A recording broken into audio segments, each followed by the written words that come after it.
Bien, vamos a continuar. ¿Me escuchan? Sí, doctor.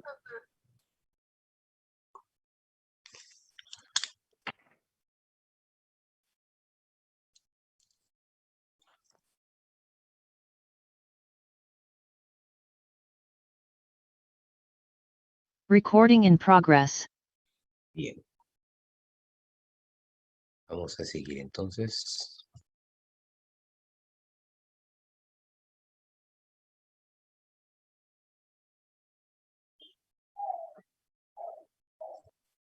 Bien, Caroline nos dice que acá estamos, sí, sí, porque a veces me siento solo, parece que estoy hablando solo, pero la esperanza es que ustedes estén allí. Bien, jóvenes, en esta última parte del día de hoy vamos a hablar acerca del traumatismo vertebromedular, ¿no? Introducción. La columna vertebral rodea y encierra algo tan importante como es la médula espinal, ya que de ella depende la relación que existe entre todo lo que pensamos y todo lo que hacemos. La voluntad se desarrolla en el cerebro y la acción se canaliza a través de la médula espinal. De ahí que la relación que existe con el medio externo va a depender mucho de la patencia y la conservación de que la médula espinal esté bien. Y una forma de conservación es que esté rodeada por la columna vertebral. El trauma vertebromedular se produce generalmente en la población más activa, digámoslo, desde el punto de vista de la movilización o de su desplazamiento. La gente joven, de 15 a 35 años, económicamente productiva, es la que está saliendo, subiendo micros, corriendo, subiendo escaleras, corriendo calles, desplazándose, ¿no? Y por eso que es más propensa a los traumas, y en este caso a los traumas vertebromedulares. Lo que sí es importante y es de gran repercusión, tanto económica como para la sociedad, es que de los que sobreviven a un trauma vertebromedular, la mitad quedan con signos neurológicos o secuelas importantes. Los accidentes de tránsito, exceso de velocidad, drogas, alcohol, imprudencia, son causas de los traumas vertebromedulares y también las actividades laborales, deportivas, incluso las agresiones comunes físicas o las caídas. La clave para prevenir las lesiones es pensar en la posibilidad de trauma vertebromedular en todo momento. Ya estamos hablando del paciente que llega a nuestra emergencia. Lo mejor es pensar que tiene, así no tenga, porque si no tiene, bueno, cometí el exceso, pero si tiene, fue lo más oportuno. Así que por este riesgo-beneficio es mejor pensar que la mayoría, por no decir todos nuestros pacientes, pueden tener hasta cierto grado de un trauma vertebromedular. La regla es que toda víctima de trauma tiene un trauma vertebromedular hasta que se demuestre lo contrario. Es mejor, ¿no? Aquí no se presume la inocencia, sino se presume que ya tiene y lo que queremos es comprobar que no tiene, ¿no? Al revés. Pero es mejor así, pensar en exceso. Los accidentes de tráfico, bueno, bla, bla, bla, lo mismo. Las lesiones únicas son raras, ¿no?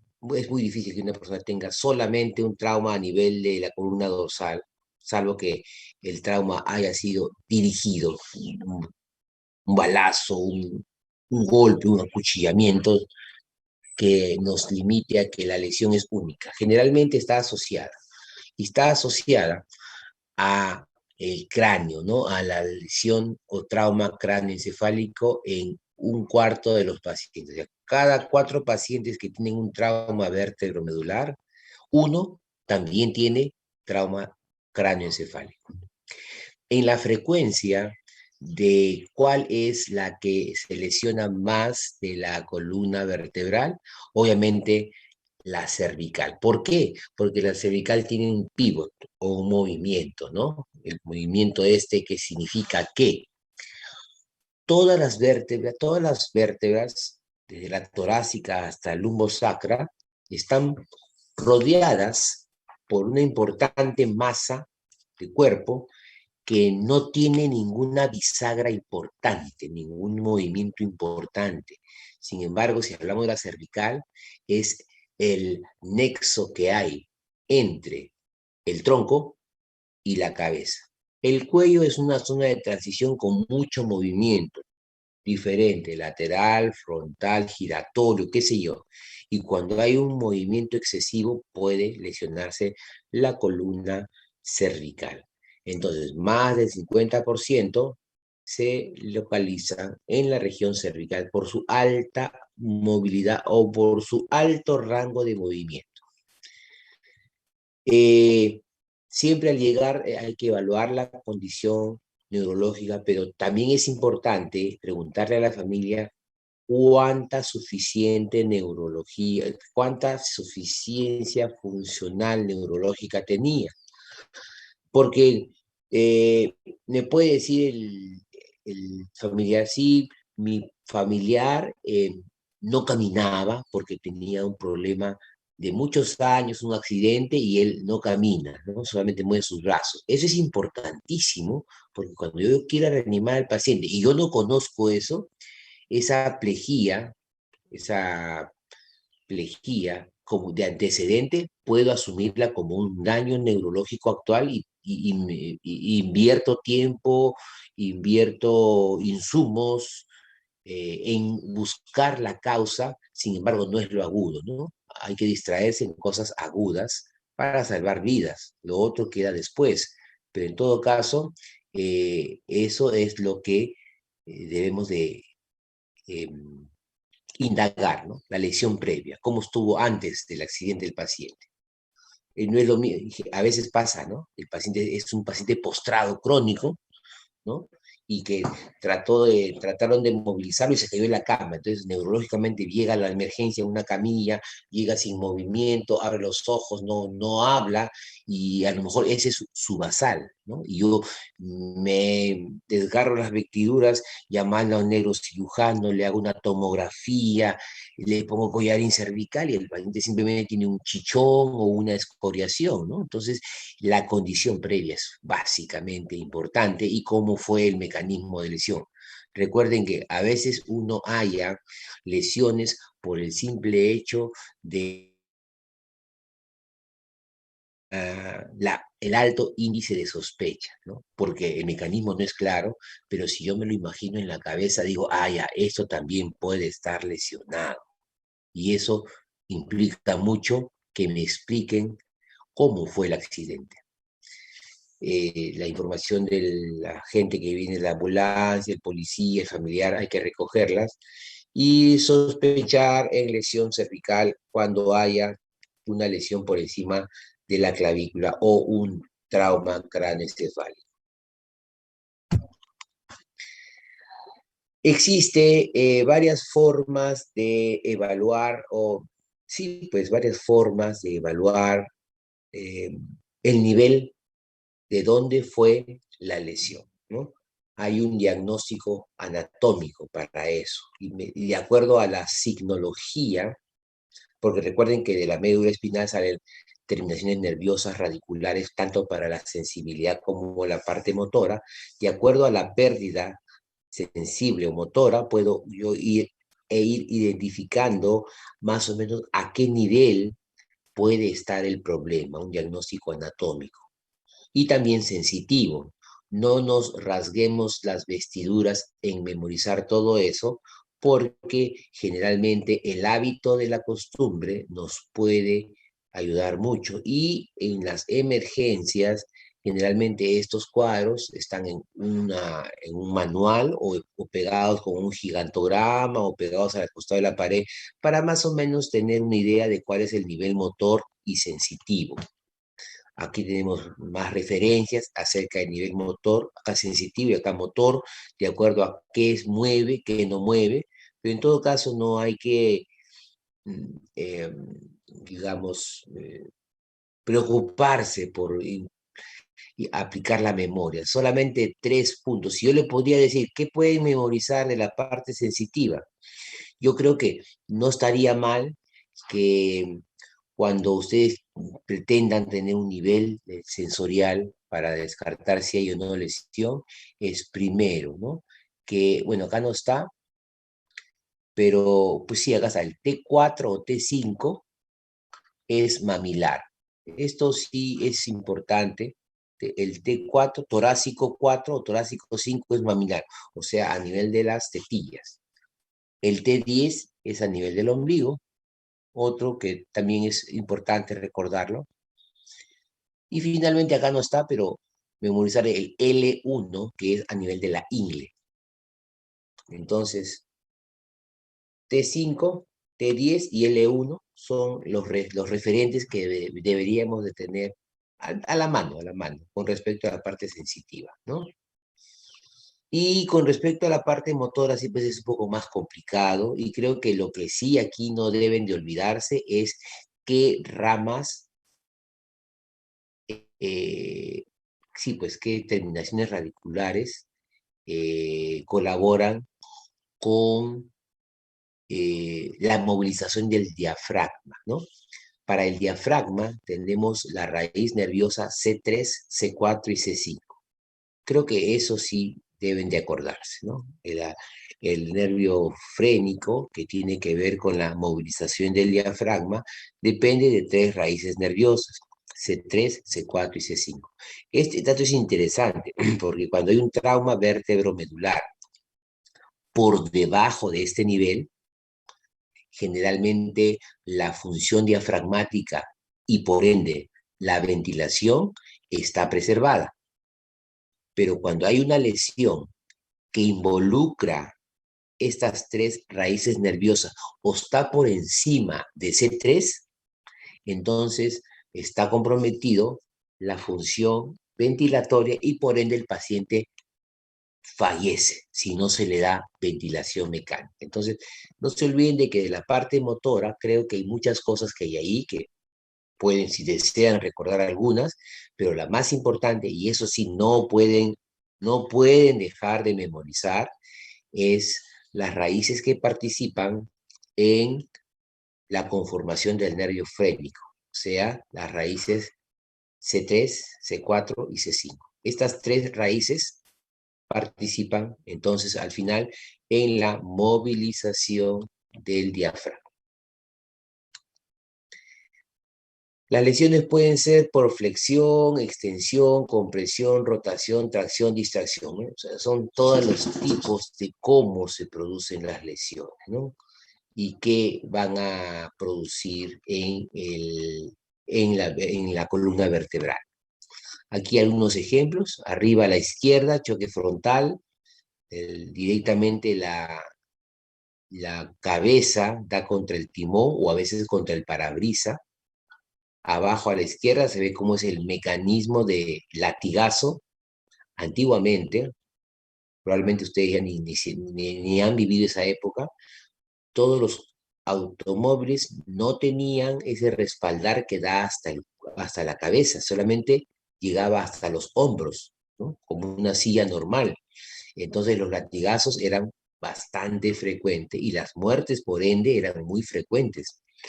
Hoy por hoy hay, y los cinturones de seguridad eran de 2 puntos, o sea, era todo a favor de que el paciente se lesione si había un trauma automovilístico. Entonces, ahora ya un poquito más que se ha mejorado las cosas, como ustedes podrán leer o revisar, ya los vídeos no se fragmentan, existen unas láminas que de los vídeos se quedan ahí pegados en su sitio. Tenemos los cinturones de 3 puntos para evitar el desplazamiento del tórax hacia adelante. Tenemos los respaldares de la cabeza también para que no haya un latigazo intenso. Y también tenemos el sistema de airbag o bolsas de aire que se activan cuando se produce el trauma, la colisión vehicular. Entonces, la industria automovilística ha mejorado sus sistemas de, de aseguramiento al paciente ante una colisión. Pero aún así se ven, bueno, han mejorado esa parte, también han mejorado las velocidades, ¿no? Y a más velocidad, más posibilidades de que los accidentes sean más graves. Colisión posterior también hay que tener cuidado, como dicen, hay que tener ojos hasta en la espalda, y hay que ver que cuando uno va a frenar ante un rojo, por ejemplo, aquellos que manejan, ante un rojo tienen que ver por el retrovisor a qué velocidad viene el de atrás, porque no ya sé que se quedó dormido o ahora que está de moda manejar con el celular en la mano y buscando los teléfonos, mandando mensajes, puede que se haya prendido el celular y de pronto, ¡pum!, lo chocan por detrás. Entonces, cuando chocan por detrás, y en este gráfico claramente se ve un asiento de automóvil sin cabecera, le produce tremenda flexión y extensión que obviamente va a producir algún tipo de daño, ¿no? Este es el mecanismo que se produce ante la desaceleración brusca, ¿no? El latigazo que puede traer como consecuencia no solamente trauma vertebral, sino también trauma cráneoencefálico. Cuando conversamos acerca del TEC, vimos de que a veces la movilización es tan, pero tan enérgica que cuando la bóveda craneana está regresando a su posición normal, la masa encefálica todavía se está yendo para adelante y ahí choca y hay la lesión por contusión. Y también a nivel del cuello, vemos cómo es que también se fracturan las apófisis espinosas y la hiperflexión va a producir obviamente lesión a nivel de la columna vertebral cervical. Bueno, aquí vemos una sección medular brutal, terrible. Esto ya es sección medular, es una lesión irreversible. ¿Cuáles son los síntomas? Va a depender mucho del nivel, ¿no? Pero hay dolor en la zona donde se ha producido el trauma, ¿no? O la lesión. En el cuello, si es allí, o en la parte del dorso o de la espalda, donde corresponda. Hay dolor a la palpación y deformación de la vértebra. Puede ser que cuando uno en la letra del E, o sea, en A, B, C, D, en el E, tiene que lateralizar al paciente para un costado, claro, con toda la ayuda necesaria, hay que lateralizarlo y tocar, primero ver si es que no hay ninguna contusión, equimosis, hematoma o sangrado. Y en segundo lugar, tocar, palpar los relieves óseos, principalmente de la columna, o sea, todas las apófisis espinosas las voy tocando para ver si es que están alineadas, que no están deformadas y que produzcan o no produzcan dolor. Neurológicamente, hay que evaluar si hay insensibilidad, hormigueo, debilidad, parálisis, asimetría de los reflejos, y también ahí hay que hacer el tacto rectal. El tacto rectal nos da idea de cómo están los niveles nerviosos del sacro, ¿no? O sea, los S1, S2, S3, S4, y si encontramos pues una hipotonía, ¿no? Hipotonía del esfínter anal, puede que esté relacionada con una lesión vértebro-medular. La hipotensión con bradicardia también es un signo de trauma vértebro-medular alto, con compromiso del sistema simpático. Y la dificultad respiratoria cuando el trauma es alto y que compromete al menos C5, C4 y C3, o sea, las raíces nerviosas que participan en la conformación del nervio frénico y por ende la movilidad, la movilidad del diafragma. Entonces, todo eso podríamos contabilizarlo como signos y síntomas de un trauma vértebro-medular.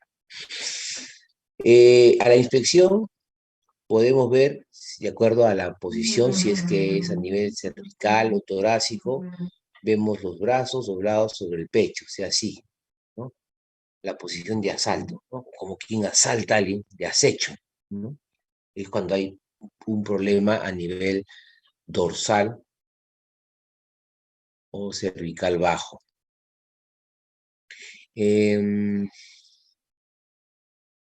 a ver, ¿qué dice Chris? Dice, eso sería la triada de Cushing. Bueno, la triada de Cushing más se da en trauma cráneoencefálico, ¿no? Y el trauma cráneoencefálico va a producir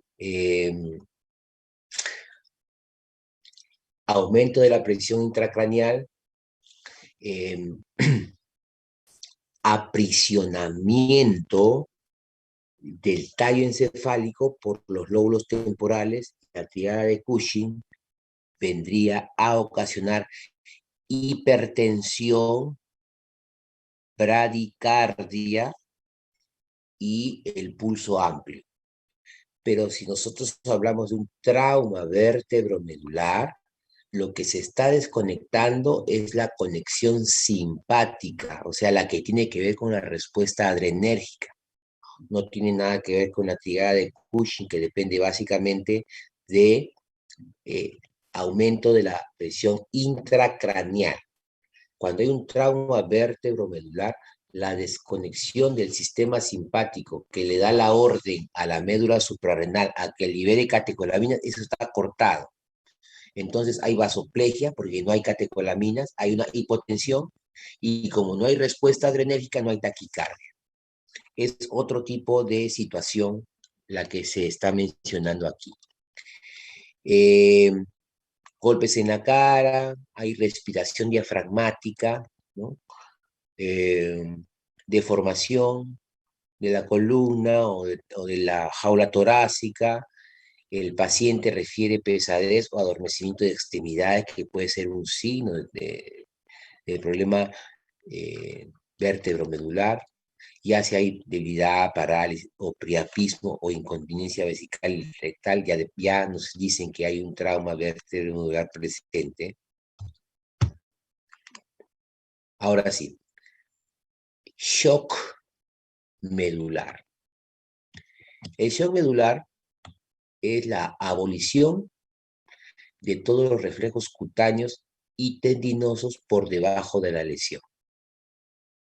Al inicio hay cuadriplegia flácida, o sea, no hay tono, no hay reflejos y no hay movilización, y que es una interrupción brusca de las vías simpáticas y, como les mencioné hace un momento, ya no hay respuesta adrenérgica, o sea, hay una bradicardia sin taquicardia, una bradicardia y con hipotensión, ¿no?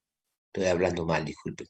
Hay una bradicardia, hay una hipotensión con bradicardia, o sea, normalmente la hipotensión que se genera por una hemorragia condiciona taquicardia, pero aquí la hipotensión generada por vasoplegia no hay respuesta adrenérgica, o sea, hay hipotensión con bradicardia porque hay una disminución de la resistencia vascular sistémica, hay una atonía intestinal y de todos los reflejos y de todos los esfínteres, incluyendo el esfínter vesical, y en el shock hemorrágico o séptico, por decirlo así, también la piel está fría, ¿no? Porque hay hipoperfusión tisular, hay poca cantidad de sangre que llega a los tejidos periféricos. El paciente está pálido y frío, pero en un shock medular donde hay vasoplegia, no hay respuesta adrenérgica, el paciente está hipotenso, pero la piel está encharcada en los tejidos periféricos, porque no hay vasoconstricción que lo regrese. Entonces la sangre está estancada en la periferia, condicionando que la piel esté rosada y esté tibia, ¿no? A la inversa del shock hemorrágico o séptico. La lesión medular puede ser completa e incompleta. Por obvias razones, la completa es cuando hay parálisis total y pérdida de la sensibilidad. O sea, no hay movilización y tampoco hay sensibilidad. Y la completa es cuando hay la preservación de algunas ramas sensitivas o motoras. Sí, eso no hay mucha ciencia para entender. Aquí creo que es el slide más importante de toda la presentación de 50 y tantos slides. Aquí la repercusión clínica radica en el nivel de la lesión y el tipo de la lesión. Y estamos hablando acá principalmente de la columna cervical. Si una lesión a nivel de C3 o más arriba, C2 o C1, el paciente muere a menos que haya reanimación cardiopulmonar y dependencia del respirador. ¿Por qué? ¿Por qué va a morir? Va a morir por mala respiración, por apnea, y no ventila y se muere.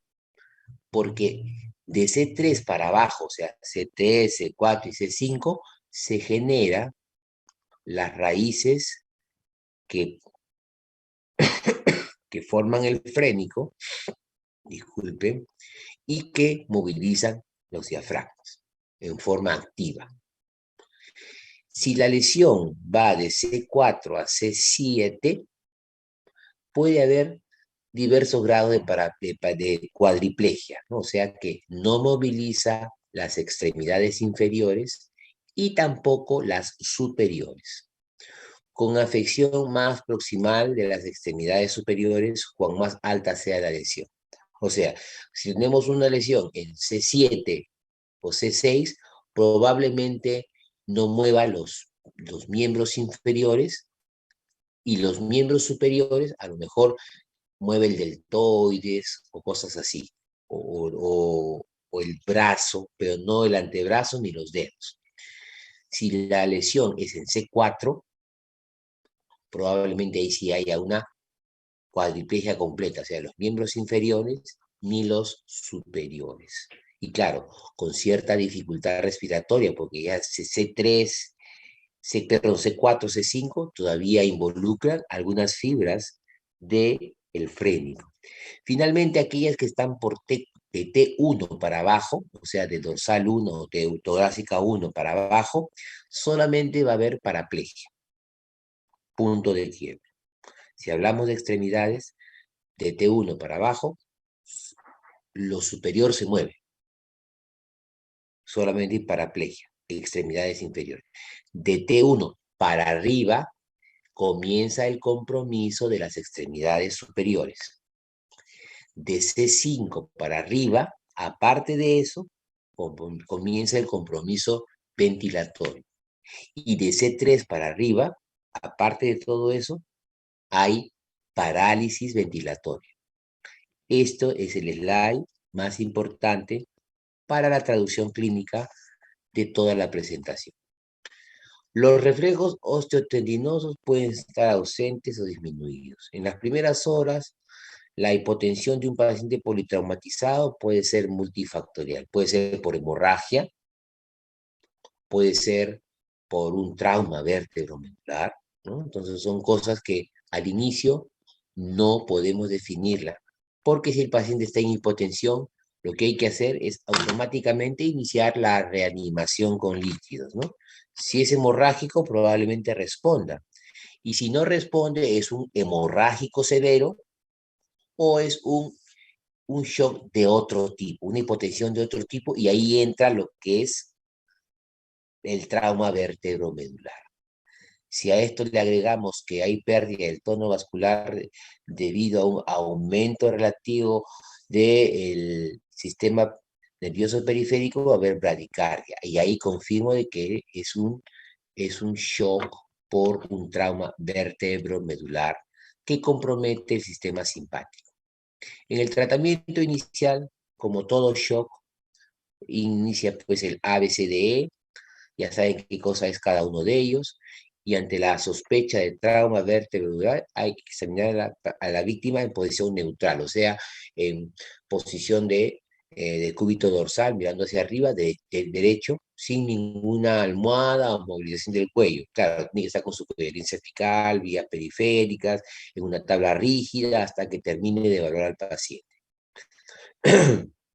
Hay que evaluar ya que luego de haber estabilizado al paciente, o sea, con el ABCDE, paso a la evaluación secundaria, donde el paciente está hemodinámicamente estable y puedo ser más detallista en el examen neurológico. Recuerden que el examen neurológico en la evaluación primaria solamente tiene dos parámetros, que son pupilas y Glasgow.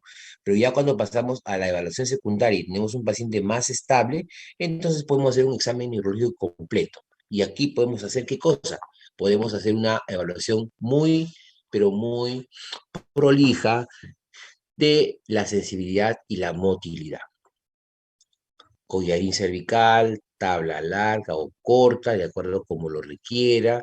Si es que el paciente está en el lugar del accidente, hay que extricarlo, o sea, sacarlo del accidente y llevarlo a un sitio a un centro especializado lo más pronto posible, ¿no? Si tenemos desde el paramédico, bueno, en otras latitudes, el paramédico va evaluando si el paciente tiene la necesidad de que sea evaluado por un neurocirujano ante la pequeña sospecha de que hay un trauma vértebromedular, ya lo transfieren a un centro especializado en trauma neurológico o neuroquirúrgico y vértebromedular.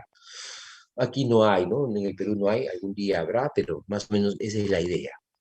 Aquí está la forma de cómo extrican al paciente. Ven ustedes claramente cómo desde que el paciente está dentro del sitio del accidente ya lo están inmovilizando. Comienzan con un collarín cervical, luego en el mismo vehículo le colocan la tabla rígida. Acá sí rompen todo, rompen el asiento, rompen el techo, rompen el timón. La cosa es al paciente movilizar lo menos posible y finalmente es trasladado en una tabla rígida con collarín cervical y soportes laterales de la cabeza, ¿no? Acá también otro accidente, transporte, y lo mismo, ¿no? Transportado. Entonces, las prioridades, vamos a repetir lo que hemos visto, vía aérea, respiración, control de la hemorragia, ¿no? Para la extricación y transporte adecuado, ya implica collarín cervical, tabla rígida y corta. Es así como llegan los pacientes, con este manejo previo. Antes no, antes lo agarraban como sea, lo metían a la maletera del paciente, lo llevaban a la emergencia y lo aventaban como un costal encima de la mesa donde atendíamos al paciente, lo cual es inapropiado y producía probablemente más lesión que el accidente había producido. Entonces ahora es toda una ciencia, ¿no? Y ya de, de- es de conocimiento común, ¿no? Hay un accidente, no lo muevas, déjalo ahí, tíralo en el suelo, échalo bonito, o sea, ya ni lo toques, déjalo ahí nomás. No que antes no lo levantaban, reacciona, lo levantaban, lo agarraban, por favor, ayuden, y con el accidentado en el brazo. No, ahora ya no, ahora ya hay una cultura que espero sea cada vez mayor a través de las nuevas generaciones como ustedes para que traten mejor al paciente traumatizado y se integre haciendo un sistema de trauma, ¿no? Tanto en el prehospitalario como en los hospitalarios, que implica pues una adecuada movilización, un adecuado sistema de ambulancias, un adecuado sistema de comunicación, un adecuado sistema de transporte por helicóptero, hospitales especializados en trauma, aquellos que reciben trauma que tengan su helipuerto y categorizar a todos los centros hospitalarios de una ciudad de acuerdo al trauma, trauma general, trauma neuroquirúrgico, trauma pediátrico, trauma gestante, para que la cosa sea más ordenada. Recuerden ustedes que cuando uno se especializa más en una cosa y ve más una cosa, claro, deja de ver muchas cosas, pero se hace un experto en la materia a la que se está dedicando, ¿no? Si hay gente que se dedica, por ejemplo, a ver una cirugía de cámara anterior del ojo, claro, no ve cataratas, no ve otras cosas, pero cuando hay un problema en cámara anterior de ojo, lo mandan con él porque él, como ve más, es más experto. De eso se trata, ordenar, en este caso, el manejo, el sistema de trauma. Más de lo mismo, ¿no? O sea, fijar y movilizarlo por varias personas, controlar controles vitales, evaluar lesiones asociadas como el neumotórax, diagnosticar y controlar los sangrados, detectar las fracturas, etcétera, etcétera, ¿no? En cuestión de ya estudio, ¿no? Estamos en la parte ya de la revisión secundaria, estamos en el paciente hemodinámicamente estable, estamos viendo cuántas lesiones o hacer el diagnóstico de todas las lesiones. Y aquí justamente incluye si es que hay o no hay lesiones vértebromedulares. Y la que más se estudia, obviamente por cuestiones de más daño que produzca, es la columna cervical. Al final todo se estudia, pero con mayor incidencia al inicio es la vértebras cervicales, porque estas pueden traer graves consecuencias. Em, la radiografía de columna cervical lateral debe visualizar las últimas cervicales y la primera torácica, ¿no? Debe visualizar la C6, C7 y la T1 al menos. Si es que esto no es factible, como a veces pasa, ya sea por la contractura del paciente, no sé, es su posición habitual, hay que complementar con una radiografía que se llama radiografía en posición de nadador.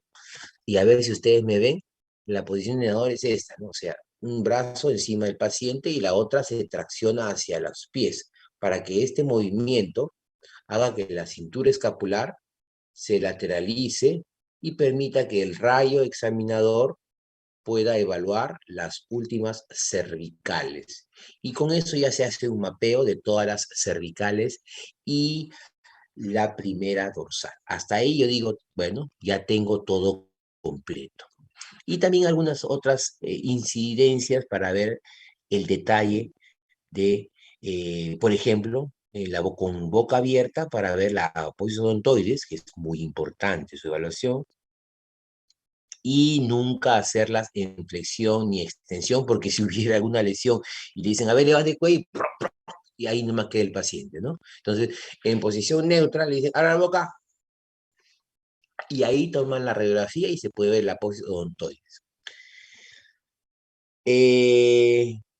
¿Por qué es importante la tomografía? Porque más o menos hasta un 15% de lesiones que no se ven en la radiografía se van a pasar y hay que verlas a través de una tomografía. Entonces, la radiografía no es infalible. Hay situaciones en donde es importante una tomografía ahora. Cuando resonancia. La resonancia es muy buena para partes blandas, para ligamentos, ¿no? Entonces, la tomografía no es buena para ver ligamentos. Entonces, todo lo que se le escapa a una radiografía lo puede observar una tomografía. Y todo lo que se le escapa a una tomografía puede ver una resonancia. Y la resonancia principalmente la utilizamos para ver problemas ligamentarios, ¿no? Que también es importante porque los ligamentos le dan la estabilidad a las vértebras en su eje principal. Esta es la radiografía con boca abierta. Miren, acá está el esquema al costado donde se ve pues la aposis odontoides, que es de la segunda vértebra cervical, y la primera vértebra cervical es como un anillo que le da la vuelta a la aposis odontoides, ¿no? Acá vemos claramente cómo es la aposis odontoides, y aquí están los recesos laterales de la C1. Esta es la C2. Y aquí vemos un espacio entre los recesos laterales y la segunda cervical y el espacio con la apófisis odontoide. Estos espacios hay que verlos en la radiografía para decir, ah, todo está bien, ¿no? Ahí está el esquema y ahí está la radiografía. Acá ya vemos patología. Por ejemplo, acá arriba vemos una transoral, acá están los dientes, y aquí vemos la apófisis odontoide, que acá está negro. Esto negro es una fractura. Y aquí también vemos lo mismo. Este ya es una tomografía. En la tomografía de este paciente vemos más claramente el trazo de fractura que viene así, todo esto se ha roto y viene hasta acá, ¿no? Aquí, miren al paciente, normalmente esta caría articular debe estar con esta, está todo elongado, ¿no? Tremenda deformación. Y acá peor, el cuerpo vertebral está por acá y aquí está la segunda vertebral. Mira, acá está esto que está acá, este es la segunda cervical y aquí está la apófisis odontoides. Y debería estar, esta apófisis odontoides debería estar a continuación de este cuerpo vertebral. Miren ustedes el descabezamiento que ha habido acá. Y encima está intubado. No sabemos si la intubación lo ha ocasionado, no sabemos. Pero lo que sí, ahí el paciente ya tiene una lesión incompatible por la vida, porque estamos hablando de entre C1 y C2, que tiene las apófisis odontoides, estamos hablando del nivel radicular C1 o C2. Y esto implica que ha involucrado todo lo que es C3, C4 y C5, frénico, todo lo que es movilización del diafragma. El paciente ya está, digamos, mal, está definido, está mal porque tiene paraplegia, y tiene cuadriplegia y tiene insuficiencia respiratoria, irreversible. Como mencionábamos hace un momento, hay que identificar las 7 vértebras cervicales y evaluar la primera dorsal. Hay que ver el alineamiento anterior, el alineamiento posterior de cuerpos vertebrales para ver la alineación, ¿no? Y hay que ver la punta de las apófisis espinosas. Aquí vamos a ver mejor esto. Una columna cervical, aquí tenemos esto que está acá, la primera cervical, esta es la segunda cervical, miren, acá hay una proyección. Esta proyección es la apófisis odontoides. De ahí viene la tercera cervical, la cuarta, la quinta, la sexta, la séptima, y se ve acá la carilla articular de la primera dorsal. O sea, está completa esta radiografía. Vemos el alineamiento anterior, que está bien. Acá tenemos el alineamiento posterior, que también está bien. Y aquí vemos la parte posterior de las apófisis espinosa. ¿Qué significa? Que entre la parte de la apófisis, el inicio de la apófisis espinosa y el alineamiento posterior, esto es el canal medular. Aquí está el canal medular, todo esto.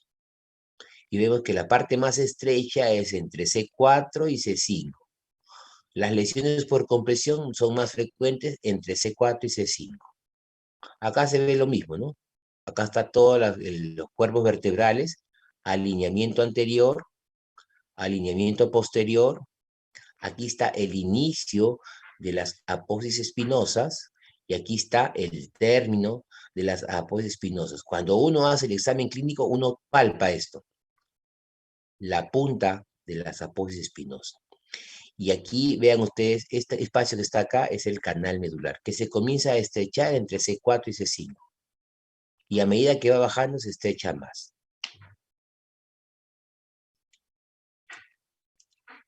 Una radiografía de columna cervical, acá tenemos el alineamiento anterior y el alineamiento posterior, ¿no? Acá está el canal medular. Un caso, mire, paciente que llega al hospital con el alineamiento anterior y el alineamiento posterior alterado, o sea que hay una invasión mínima del canal medular. Luego de la intubación orotraqueal, mire lo que pasó. Sección medular completa, ¿no? Sección medular completa es lesión irreversible, no hay nada que hacer ahí, ya está hecho. Y si se ha hecho por una maniobra que se haya hiperextendido el cuello, eso sería un grave problema.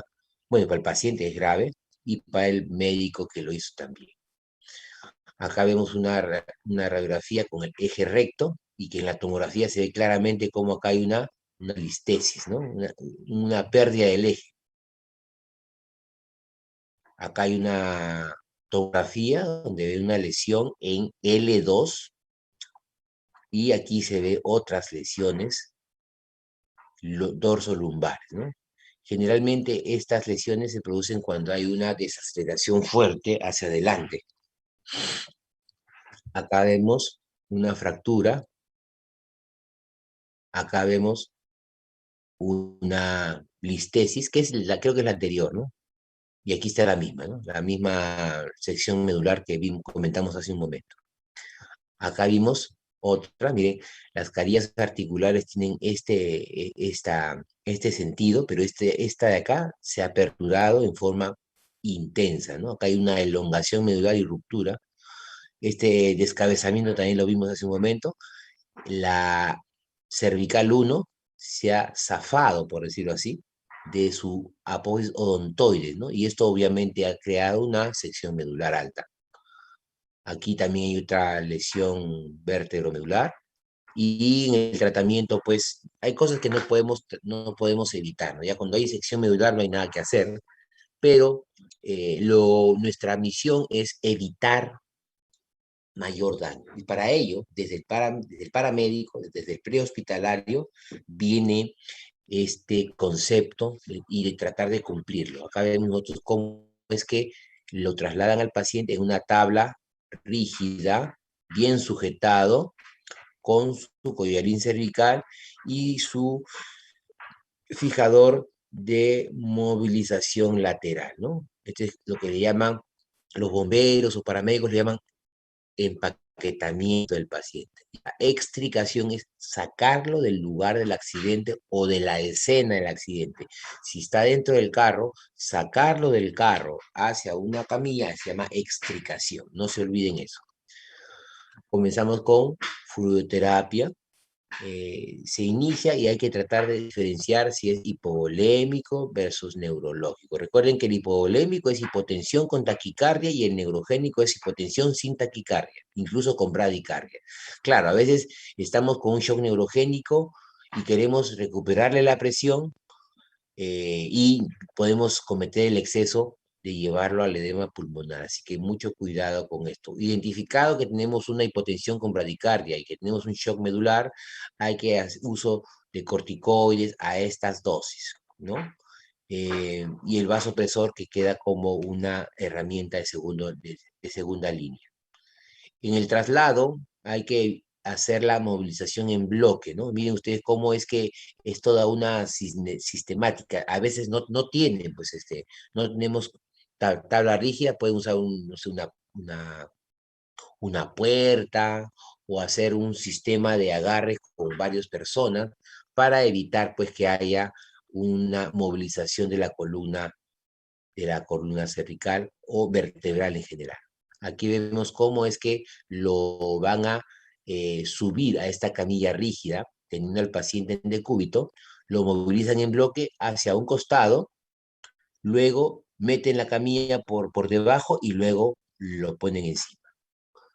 Cuando tenemos un paciente traumatizado en un automóvil, lo primero que hace el médico o el paramédico es ir por detrás, sujeta la mandíbula y lo fija al hombro para que no se mueva. Si está inconsciente, collarín cervical, luego comienzan, perdón, si está inconsciente, tubo de mayo, y luego a continuación collarín cervical. Con eso ya han ganado bastante y comienzan con la destrucción del vehículo para poder echarlo y colocar una tabla rígida. Si viene un muchacho o persona que tiene un accidente en skater, en bicicleta o en moto y está con casco, no vayan a sacar el casco solos, porque pueden movilizar la columna cervical y producir un daño irreversible. Esto se hace con dos personas, como se ve en el gráfico, ¿no? Primero lo fijamos acá.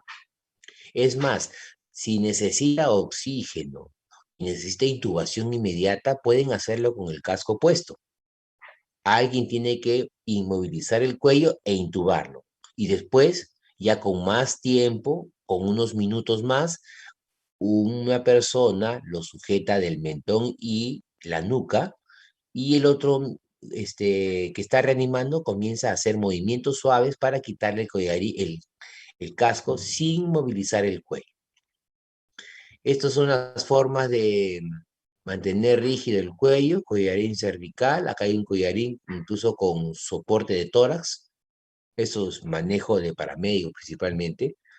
Lo que hemos visto con soporte de tórax, que puede incluso colocarse en una tabla rígida, o incluso en desastres pueden trasladar así a un paciente, ¿no? Con correa, con unos ladrillos, libros y encima de una puerta, ¿no? Es una forma en el extrahospitalario de poder resolver este problema.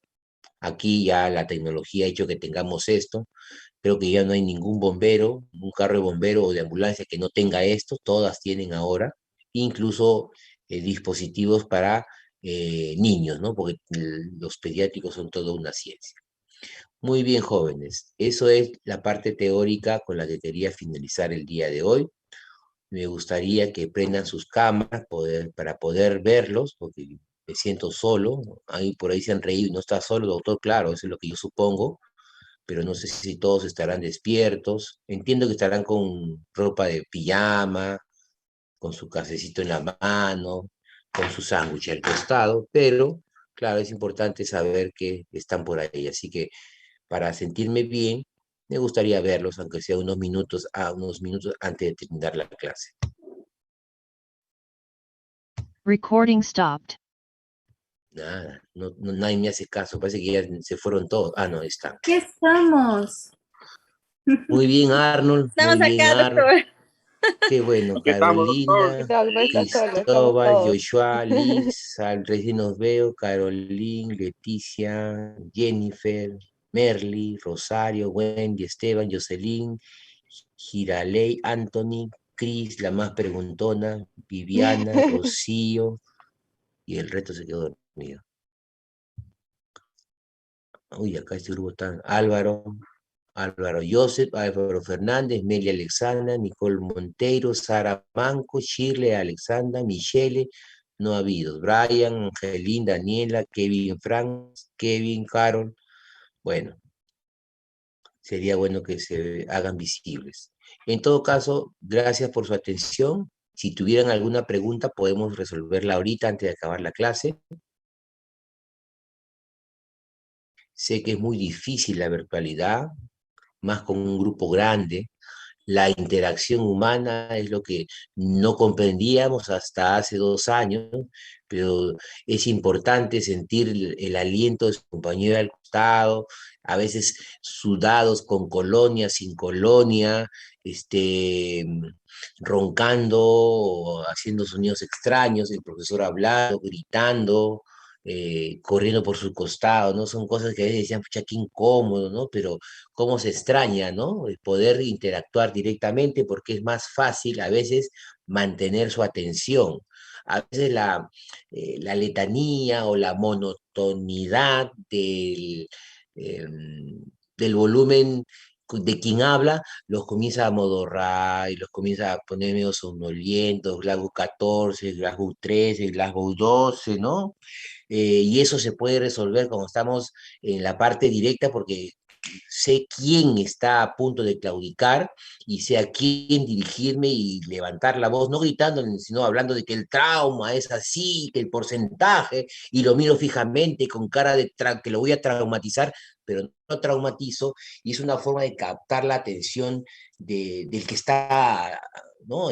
Queriendo aprender, que por cuestiones obvias, pues no siempre se pone a hablar del mismo tono, claro, cualquiera se duerme, y más ahora en la virtualidad que es 2 dimensiones, ¿no? Entonces, entendemos su esfuerzo. Yo me gustaría que el esfuerzo que están haciendo para poder percibir estas clases de esta forma, que no es culpa de nadie, es de la pandemia, lo reflejen ya que esto ha proporcionado tener más recursos a la mano sin moverse, hace que pierdan menos tiempo en desplazarse, en subir a un micro, qué sé yo. Eso que ahorran, traten de utilizarlo en leer más, ¿no? Leer más. Lamentablemente existen algunas rotaciones prácticas que necesitan, bueno, poner un punto, poner una sonda, palpar un abdomen, eh, que felizmente a ustedes todavía no es tan necesario. Ojalá que cuando ya les toque se libere esta pandemia, pero aún así aprovechen en leer, ¿no? En leer, porque la mayor producción de lectura se da cuando uno es estudiante y hasta residente. Después la lectura es muy selectiva. Así que tienen tiempo para leer lo más que puedan. Y yo me doy cuenta cuando preguntan más. Así que yo percibo que no están leyendo mucho. Así que me gustaría que me pregunten de lo que leen, A lo mejor no lo puedo resolver a la primera, pero me hacen revisar a mí otras fuentes y poder contestar y aprender todos juntos. Así que, ¿tienen preguntas? Nada. Silencio total. Doc, Hasta los grillos suenan. Doc, disculpe, le habla ¿Quién Cris. habla? Cierto, Sí, Doc. no me sorprende. Dígame, Chris. Doc, una consulta, con respecto a la triada de Cushing que le había mencionado. Algunas Ujú. bibliografías dicen que la respiración está alterada más que el pulso amplio. ¿Cuál tomaría en cuenta? No, Para- es que cuando uno tiene un TEC, ¿no? Y quiere saber si es que ese TEC se está enclavando, o sea, está aumentando la presión intracraneal y los lóbulos temporales están comprimiendo el tallo encefálico, entonces lo más reflejo es la hipertensión y la bradicardia. Yo les dije, ¿no? O sea, el cirujano es clínico, pero no tanto. O sea, el cirujano no tiene tanto poder como para tocar un pulso y decir, el pulso es amplio. No. Puede que sea, pero no es la norma. Pero lo que sí es fácil es mirar la presión y la frecuencia cardíaca.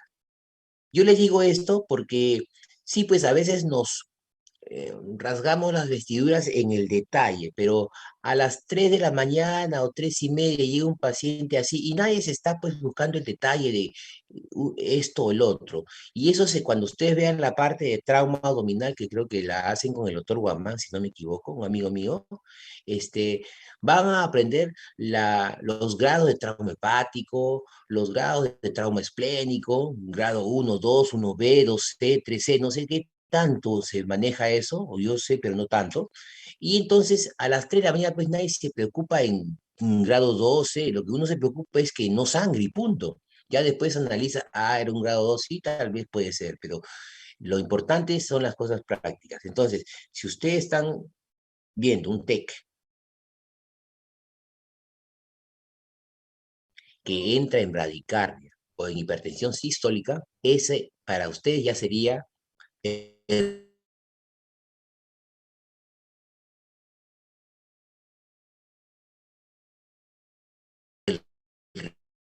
reflejo de Ikeocris, el Jai Tahunarro. No, Ustedes son no, árabe, ¿no? no, no, Talibanes, no, ¿no? el nombre Mm, nomás. ya, muy bien. Tengo Otra pregunta, ya, dígame. una cosa. Con respecto al caso clínico de shock, caso clínico número 2, mencionaba sobre la mujer de 42 años que fue expulsada de un vehículo. Yo consideré que era taponamiento, pero no me quedó claro cuál era el manejo exacto de taponamiento. ¿De frente enviarlo al quirófano o ¿Cuál es? fluidoterapia, sangre? El Ajá, caso clínico que está en shock, ya. Los casos clínicos, creo que ustedes van a tener un taller de casos clínicos y justo no los he mencionado, o sea, he cometido la indiscreción de publicarlos. Y creo que está bien porque ya los están revisando. Eh, los vamos a desarrollar en detalle, creo que no sé si es entre octubre, por allí, y vamos a el detalle, pero en todo caso, si usted tiene una sospecha de luego de un trauma torácico, un paciente hace incurgitación de las venas del cuello, puede considerar que ese paciente tiene un taponamiento cardíaco, puede considerar. Otra cosa que puede manifestarse en el cuello es que encuentre incurgitación y desviación de la tráquea. Eso ya le da más sugerencia a que es un neumotórax a tensión. Pero si solo encuentra incurgitación de las venas del cuello, entonces dice, bueno, puede ser un taponamiento cardíaco. Ausculta ruidos, no hay ruido. Y está hipotenso, triada de B. ¿Qué hace? Pericardiocentesis. La pericardiocentesis, hoy por hoy la están cuestionando porque no es el tratamiento definitivo. Pero para que al médico que está en emergencia, que soy yo como cirujano, o ustedes que van a estar ahora que hacen guardia en emergencia y hacen el tópico de cirugía, entonces, para que a ustedes o a mí no se me muere el paciente, tengo la opción de hacer una punción en el saco pericárdico y evacuar la sangre en forma temporal, porque ahora el tratamiento definitivo es la ventana pericárdica, que no la voy a hacer yo ni ustedes, sino el cirujano de tórax.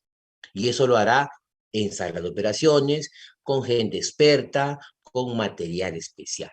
O sea, lo que yo debo hacer es detectar el problema y darle la reanimación mínima que puedo hacer con mis herramientas básicas que tengo en una emergencia.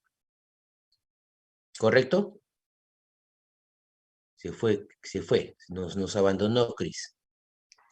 Entonces, más o menos esa es la idea.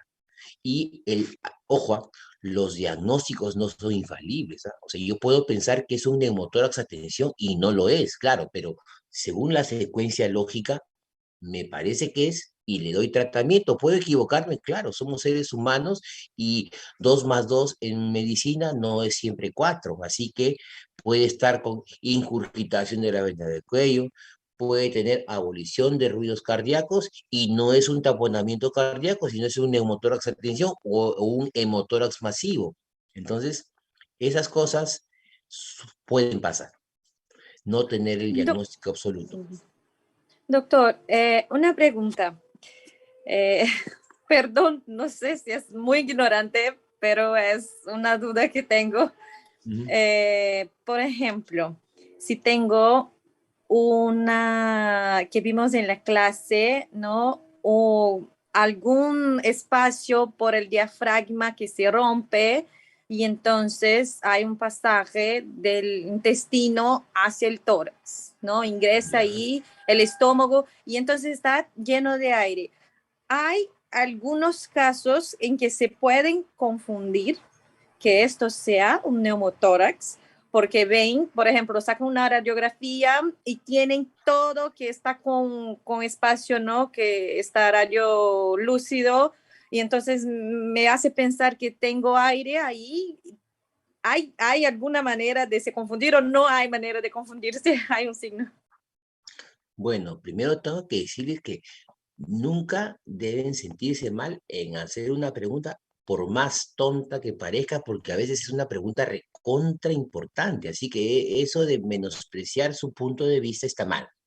Y eso hace que la relación con el docente se pierda, porque todo por vergüenza no pregunto, entonces y ya no hay el diálogo fluido que quisiéramos los docentes. Así que no hay pregunta mala.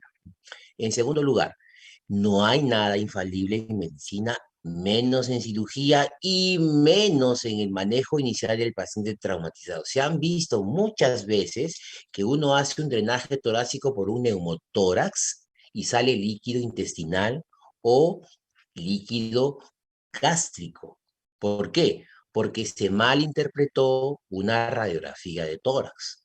Entonces, sí, pues se dicen muchas cosas, teóricamente se determina cómo debe ser el diagnóstico, cuáles son los signos radiológicos, pero cuando uno está en el momento de la acción, a veces es difícil tomar la decisión adecuada. Siempre nosotros, como docentes, le damos los parámetros de qué cosas deben tomar. Y claro, uno siempre incide, no, la clínica manda y hay que hacer una adecuada lectura de la radiografía, pero a pesar de todo, el margen de error todavía persiste. Entonces sí existe rupturas diafragmáticas con invasión masiva de asas intestinales al tórax izquierdo generalmente, ¿no? Entra el estómago, entra el colon, y uno lo confunde con un neumotórax a tensión, porque no oculta nada en el hemitórax izquierdo, el diafragma, el mediastino se puede desplazar incluso hacia el lado contralateral, incluso puede haber ingurgitación de la vena del cuello, y uno dice, caramba, este es un neumotórax, atención, ya no le pido radiografía, punzo, no sale nada, chuma, ¿qué hice? O sea, no sale nada, a lo mejor sale un contenido medio amarillo, medio verdoso, ¿qué serán? Pero no es aire. Entonces, claro, ahí a qué me queda.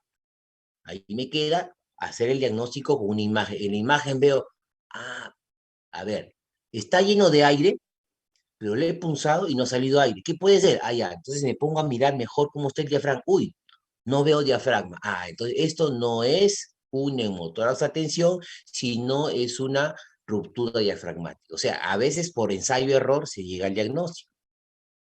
Y uno de los errores relativamente frecuentes es ese, con los neumotórax a tensión, que a veces no son neumotórax a tensión, sino son rupturas diafragmáticas con ingreso masivo de las asas intestinales al hemitórax izquierdo.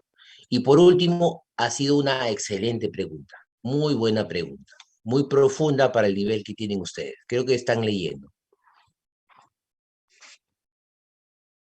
Doctor, siguiendo con la pregunta, ¿se trataría de igual manera al paciente, al menos en la parte primaria, por decir, la primera revisión? No, o sea, ahí tú, Arnold, llega tu paciente con su politraumatizado, insuficiencia respiratoria, le pones oxígeno, está hablando pero agitado, no auscultas, murmullo vesicular, ingurgitación, punzas, no sale nada, chuma, viene ahí el error, bueno, lo mandas a radiografía, encuentras eso y dices, ya, interpretas bien la placa con lo que has encontrado y dices, esto no es un neumotórax de tensión, sino es una ruptura diafragmática que está ocasionando desplazamiento del mediastino. ¿Ahí qué haces? Llamas al especialista, al cirujano, para que venga inmediatamente a sala, porque eso tú no lo vas a resolver. Él va a tener que hacer la parotomía, jalar todos los intestinos o estómago que están arriba y reparar el diafragma. Eso no se hace en tópico. Ya tú ya diste el diagnóstico. Ok, doctor. Doctor, buen día. Tenía yo también una consulta. Dime, ¿Puedo preguntar? Ya. dale, sí puedes. Es relacionado también a neumotórax, ¿no?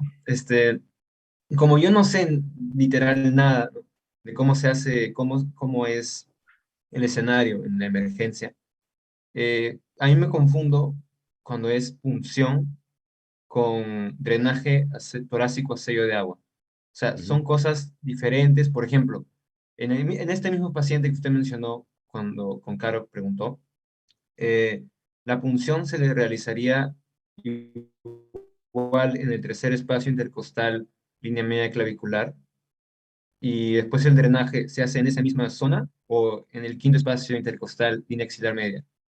Esa es Ya. la duda que tengo. A ver, si en este caso de error que hemos visto, o sea, viene un paciente con la sospecha de neumotórax a tensión, lo indicativo es no mandarlo a radiología, porque puede que el paciente en radiología pueda morirse. Entonces lo que tienes que hacer es, según las guías, es punzar en el segundo espacio intercostal, línea clavicular media, encima del reborde de la tercera costilla, porque ese es el espacio, ¿no es cierto? Encima, y te vas en forma perpendicular hacia el tórax con presión negativa y llegas. Si fuera un neumotórax a tensión, inmediatamente va a salir el aire a presión. Pero si es el caso error, entonces tú haces la punción y no sale nada o jalas contenido intestinal. Retiras la aguja, le haces la radiografía y llamas al cirujano. Esa es la secuencia. Ahora, Joshua, si tú llegas a un paciente con insuficiencia respiratoria, ingurgitación de las venas del cuello, no ves si está lateralizado la tráquea, pero auscultas y no hay murmullo, piensas en un neumotórax a tensión. Punzas, sale el aire a presión. Entonces tú, mientras está saliendo el aire a presión en el segundo espacio intercostal, línea clavicular media, tú le vas diciendo a la enfermera o a quien te esté ayudando, por favor, vaya preparándome un equipo para drenaje torácico a sello de agua. Inmediatamente tú sigues reanimando. Cuando tú veas o escuches que ya no sale aire espontáneamente, pone una llave de triple vía y lo cierras, pero lo mantienes con la aguja dentro. Ahora, es un trócar, ¿no es cierto? Un agucat. Tú metes la aguja y después sacas la parte metálica y le dejas la parte plástica, ¿no es cierto? Ya, esa parte plástica la dejas con una llave de triple vía y la cierras. ¿Para qué? Porque puede llegar un momento en que la presión intratorácica se haya eliminado todo y como queda el tubito, jala, o sea, no se recupera. Entonces lo cierras y comienzas a hacer tu higiene en la zona donde vas a hacer el drenaje torácico, que es en el quinto espacio intercostal por delante de la línea axilar media, o el parámetro que es lo mismo, pero dicho de diferente manera, es en la línea intermamilar delante de la línea axilar media. Ahí haces tu punción y cuando colocas tu dren, en ese momento que el dren ya está permeable, conectado al sello de agua, recién sacas la aguja de la punción. Porque puede ser que mientras estás haciendo el drenaje y todavía no has colocado el dren, puede que el paciente otra vez se descompense y comience con insuficiencia respiratoria y con hipotensión porque otra vez se está llenando el neumotórax. En ese momento le pides al asistente que te esté ayudando, por favor, ábrale la llave de doble vía. Entonces, abre la llave de doble vía y a lo mejor, porque se sigue llenando el neumotórax. Entonces, mientras tú estás haciendo el procedimiento, se sigue drenando. Deja de salirla y ya, cierre la llave, hermano. Y tú sigues, y cuando ya tienes el dren adentro y conectado, ya, sácale todo. Entonces lo jala y ya te quedas con el drenaje. Más o menos esa es la secuencia de Joshua. Y es cierto, Arnold, conviertes un neumotórax a tensión en un neumotórax simple. Y el neumotórax simple ya sabemos que su tratamiento es el drenaje torácico a sello de agua en el quinto espacio intercostal delante de la línea axilar media.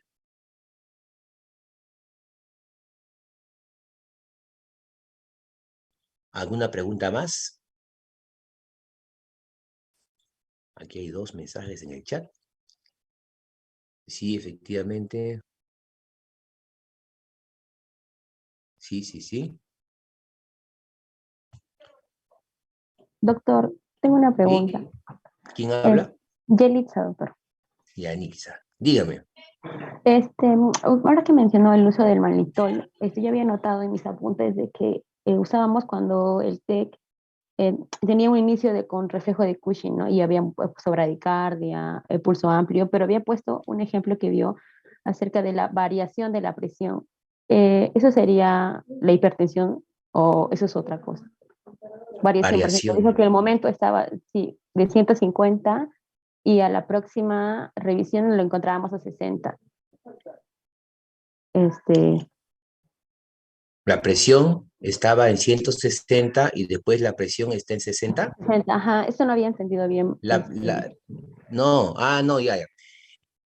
Tenemos un paciente traumatizado, politraumatizado con sospecha de un TEC, ¿no? Entonces, le hacemos la evaluación general y encontramos que no hay signos de sangrado, o sea, está con 120, con 80 de presión arterial, y como está estresado o con dolor, o a lo mejor ha habido cierto grado de hemorragia que se ha contenido, está con un pulso de 110 o de 105, ¿no? Estamos evaluando y de pronto vemos que el pulso, no la presión arterial, el pulso comienza a bajar y entra en bradicardia, que estaba en 110, ahora está en 60, en 58. Eso es alarma, porque la bradicardia en un TEC son 3, en un politrauma. La bradicardia en un politrauma pueden ser 3 cosas. O puede ser hipotermia, ¿no? O puede ser un trauma vértebro-medular, o sea, sin respuesta adrenérgica, o puede ser una hipertensión endocraniana que está iniciando la herniación del tallo encefálico, ¿no? Y si a eso le agregamos que la presión que estaba en 120/70, ahora la encuentro en 180/70, digo, ya, hipertensión sistólica. Toco el pulso y como soy cirujano digo, pucha, no sé si tiene pulso amplio. No sé, a ver, voy a estar acá media hora a ver si hay pulso amplio. Y ya cuando ya escuche el pulso amplio, pues ya se murió, ¿no? O sea, no es necesario tener todos los signos para decir, uy, sí, es un síndrome de Cushing. No. O sea, hay que hacer la asociación de todo el cuadro clínico. Hipertensión, bradicardia, se me ocurre por ahí, ¿no? Terco, agarro, a ver, voy a ver cómo están las pupilas, ¿no? Uy, ahora sí veo anisocoria, ¿no? La derecha está así y la izquierda está así chiquitita. Ah, ya, uy, ya. Voy a tratar de buscar más signos para ver si está en hipertensión endocrina. No, pues, o sea, suficiente con lo que han encontrado, ¿no? Basta con bradicardia y otro signo más, y este paciente está requiriendo manitol para disminuir la presión intracraneal. ¿Entendido, Yelitza?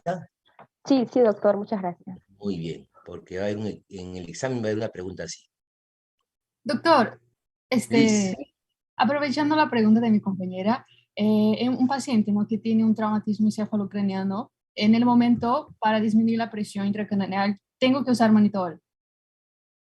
¿O hay alguna contraindicación de no usar manitol? ¿O siempre tengo que usar? Que esté hipotenso. Ya. Ahí sí, o sea, hay consideraciones para usar manitol, pero ya cuando usted ve que el manitol puede producirle consecuencias no tan buenas, ahí sí puede llamar al neurocirujano. Le digo, ¿sabe qué? Yo soy médico de emergencia, hay signos de hipertensión endocranial y está hipotenso y no puede, no sé qué hacer. ¿Qué va a hacer usted, doctor? Él dirá, tengo que operarlo, tengo que descomprimir el cráneo, o sea, ya es su tema, ¿no? Porque hasta donde yo tengo que saber, tiene límites, ¿no? Yo no lo voy a salvar, yo voy a evitar que haya más daño. Entonces, hasta lo que yo tengo que saber es manitol, pero si el manitol está contraindicado, ya no, ya, o sea, ya no sé más qué hacer, llamo al otro profesional que él sabrá qué hacer.